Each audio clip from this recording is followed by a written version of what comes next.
Hello students, एक बार फिर से स्वागत है आपका आपके अपने चैनल पर। आई एम पूजा और आज हमारा डिस्कशन का टॉपिक है इंडियन कॉन्स्टिट्यूशन के सोर्सेज। इस वीडियो का मैं पार्ट 1 बना चुकी हूँ, जिसमें हमने इंडियन कॉन्स्टिट्यूशन के बारे में डिस्कस किया था और उसके कुछ सोर्सेज के बारे में डिस्कस किया था, लेकिन उसमें हम सारे सोर्स नहीं कर पाए थे। केवल 2 ही सोर्स हमने किए थे, भारत सरकार अधिनियम 1935 और ब्रिटिश का संविधान। ये 2 सोर्स हमने पार्ट 1 वाली वीडियो में कर लिए हैं, तो जो बाकी के सोर्सेज बच गए हैं उनको हम इस वीडियो में कवर करेंगे। तो चलिए देखते हैं और कौन कौन से सोर्स हैं जिससे हमने इंडियन कॉन्स्टिट्यूशन में प्रोविजंस लिए हैं। तो नेक्स्ट सोर्स है अमेरिकी संविधान। अमेरिका के संविधान से हमने क्या क्या प्रोविजंस लिए हैं। इनमें सबसे पहला है मौलिक अधिकार।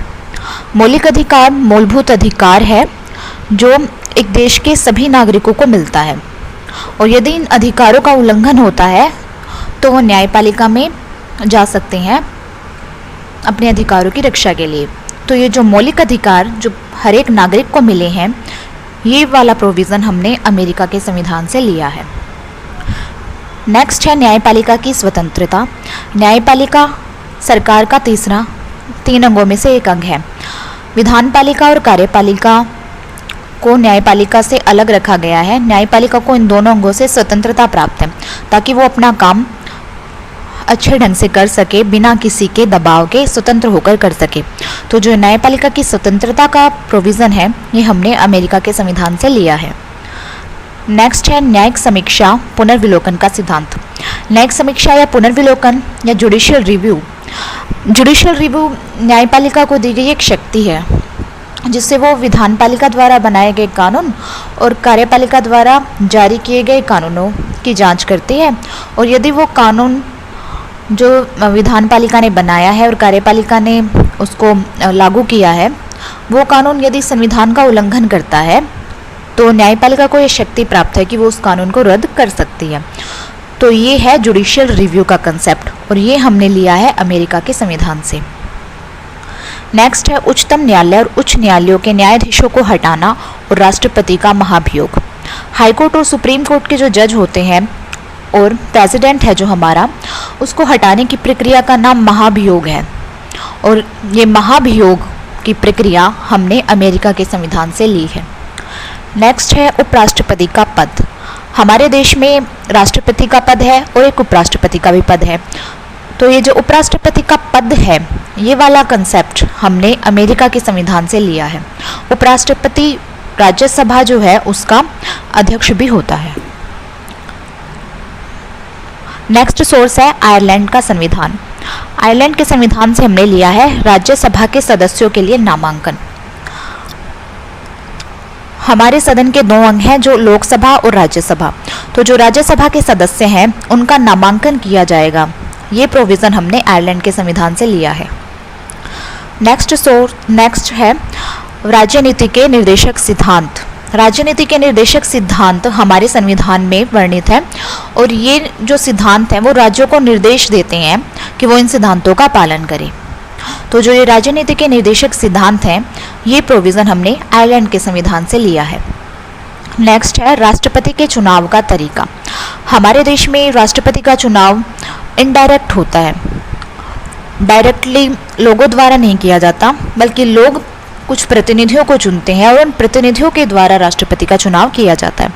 तो जो राष्ट्रपति के चुनाव करने का जो इनडायरेक्ट मेथड है, ये हमने आयरलैंड के संविधान से लिया है। नेक्स्ट सोर्स है कनाडा का संविधान। कनाडा के संविधान से हमने क्या क्या लिया है, चलिए देखते हैं। केंद्र द्वारा राज्य के राज्यपालों की नियुक्ति। ये बात तो हमें पता है कि हर एक राज्य में एक राज्यपाल होता है, और इस राज्यपाल की नियुक्ति केंद्र सरकार के द्वारा की जाती है। तो केंद्र सरकार द्वारा राज्यपाल की नियुक्ति करने का प्रोविज़न हमने कनाडा के संविधान से लिया है। सेकंड है सशक्त केंद्र के साथ संघीय व्यवस्था। हमारे देश में संघीय शासन व्यवस्था है, यानी केंद्र और राज्य दोनों अलग अलग अपने अपने स्तर पर अपना काम करते हैं, लेकिन इनमें केंद्र को शक्तिशाली माना गया है। इसलिए हमारे देश में संघीय व्यवस्था के साथ साथ शक्तिशाली केंद्र भी पाया जाता है, और ये कंसेप्ट हमने कनाडा के संविधान से लिया है। नेक्स्ट है सर्वोच्च न्यायालय का परामर्शी न्याय निर्णय। सर्वोच्च न्यायालय को परामर्श देने का अधिकार होता है, इसको हम कर्तव्य भी बोल सकते हैं, क्योंकि राष्ट्रपति जब चाहे सर्वोच्च न्यायालय से उसका परामर्श मांग सकता है। सर्वोच्च न्यायालय को ये परामर्श देना ही पड़ता है, लेकिन राष्ट्रपति बाध्य नहीं है कि वो इस परामर्श को माने। वो मान भी सकता है और नहीं भी मान सकता। तो सर्वोच्च न्यायालय का जो परामर्शी न्यायिक निर्णय है, ये हमने कहाँ से लिया है? कनाडा के संविधान से। नेक्स्ट है अवशिष्ट शक्तियों का केंद्र में निहित होना। पार्ट 1 वाली वीडियो में जो हमने शक्तियों की चर्चा की थी, तो उसमें शक्तियों का बंटवारा हमने 3 सूचियों में किया था, संघ सूची, राज्य सूची और समवर्ती सूची। तो बाकी जो भी विषय बच गए थे वो सारे अवशिष्ट शक्तियों में आ गए, और उन शक्तियों पर केंद्र सरकार का अधिकार है। वे सारी शक्तियां केंद्र में निहित हैं, उन सभी विषयों पर केंद्र सरकार ही कानून बना सकती है। तो जो ये अवशिष्ट शक्तियां हमने केंद्र में दे रखी हैं, ये वाला प्रोविज़न हमने कनाडा के संविधान से लिया है। नेक्स्ट सोर्स है फ्रांसीसी संविधान। फ्रांस के संविधान से हमने क्या क्या लिया है? सबसे पहले है गणतंत्रात्मक संरचना। गणतंत्र क्या होता है? एक गणतंत्र राज्य है वो होता है जहाँ पर राजशाही नहीं होती, यानी कि जो भी एक देश का सबसे ऊंचा पद है, जैसे हमारे देश में राष्ट्रपति का पद सबसे ऊंचा है, तो उस पद पर चुनाव होकर ही कोई व्यक्ति जा सकता है। वह पद विरासत में नहीं मिलता। जैसे पुराने टाइम में राजा के मरने के बाद उसके बेटे को वो पद विरासत में मिल जाता था, तो वो राजतंत्र था। लेकिन हमारे देश में है गणतंत्र। यहाँ पर जो सबसे ऊंचा पद है उस पर चुनाव ही होते हैं, और आम जनता में से कोई भी व्यक्ति उस पद पर शासन कर सकता है। तो ये गणतंत्रात्मक संरचना जो है वो हमने फ्रांस के संविधान से ली है। नेक्स्ट है स्वतंत्रता, समता और बंधुता के आदर्श। हमारे संविधान में प्रस्तावना दी गई है, उसमें ये शब्द हैं स्वतंत्रता, समता और बंधुता। तो जो ये शब्द हैं इनको भी हमने फ्रांस के संविधान से लिया है। नेक्स्ट सोर्स है ऑस्ट्रेलिया का संविधान। ऑस्ट्रेलिया के संविधान से हमने ली है समवर्ती सूची। पार्ट 1 वाली वीडियो में जो हमने 3 सूची बताई थी, संघ सूची, राज्य सूची और समवर्ती सूची, तो उनमें जो समवर्ती सूची थी जिस पर केंद्र सरकार और राज्य सरकार दोनों ही कानून बना सकती हैं जिनके विषयों पर, वो समवर्ती सूची हमने ऑस्ट्रेलिया के संविधान से ली है। नेक्स्ट है संसद के दोनों सदनों की संयुक्त बैठक। संसद के 2 सदन होते हैं, राज्यसभा और लोकसभा। इन दोनों सदनों की एक संयुक्त बैठक होती है। तो ये जो संयुक्त बैठक है, ये प्रोविज़न हमने लिया है ऑस्ट्रेलिया के संविधान से। नेक्स्ट है व्यापार, वाणिज्य और समागम की स्वतंत्रता। यानी कि हमारे देश में हर एक नागरिक को व्यापार करने की, वाणिज्य करने की और समागम की स्वतंत्रता मिली हुई है, और ये प्रोविज़न हमने ऑस्ट्रेलिया के संविधान से लिया है। नेक्स्ट सोर्स है जर्मनी का संविधान। इससे हमने लिया है आपातकाल के दौरान मौलिक अधिकारों का निलंबन। जब भी इमरजेंसी सिचुएशन आ जाती हैं तो सभी कानूनों को, सभी आर्टिकल्स का निलंबन कर दिया जाता है, तो मौलिक अधिकारों का भी निलंबन हो जाता है। लेकिन 2 मौलिक अधिकार ऐसे हैं जिनको हम आपातकाल के दौरान भी निलंबित नहीं कर सकते, जो कि आर्टिकल 20 और 21 में दिए गए हैं। आर्टिकल 20 में दिया गया है कि किसी भी अपराधी को जब तक उसका दोष सिद्ध नहीं हो जाता, जब तक उसे बंदी नहीं बनाया जा सकता। और आर्टिकल 21 में दिया गया है कि व्यक्ति को जीवन और व्यक्तिगत स्वतंत्रता का अधिकार है। ये 2 अधिकार हैं जिनका निलंबन आपातकाल के दौरान भी नहीं होता। बाकी के मौलिक अधिकारों का निलंबन आपातकाल के दौरान कर दिया जाता है, और ये प्रोविज़न हमने जर्मनी के संविधान से लिया है। नेक्स्ट सोर्स है दक्षिण अफ्रीका का संविधान। इससे हमने लिया है राज्यसभा के सदस्यों का निर्वाचन। जैसे लोकसभा के सदस्यों का चुनाव होता है, वैसे ही राज्यसभा के सदस्यों का भी चुनाव होगा, और ये कंसेप्ट, ये प्रोविज़न हमने दक्षिण अफ्रीका के संविधान से लिया है।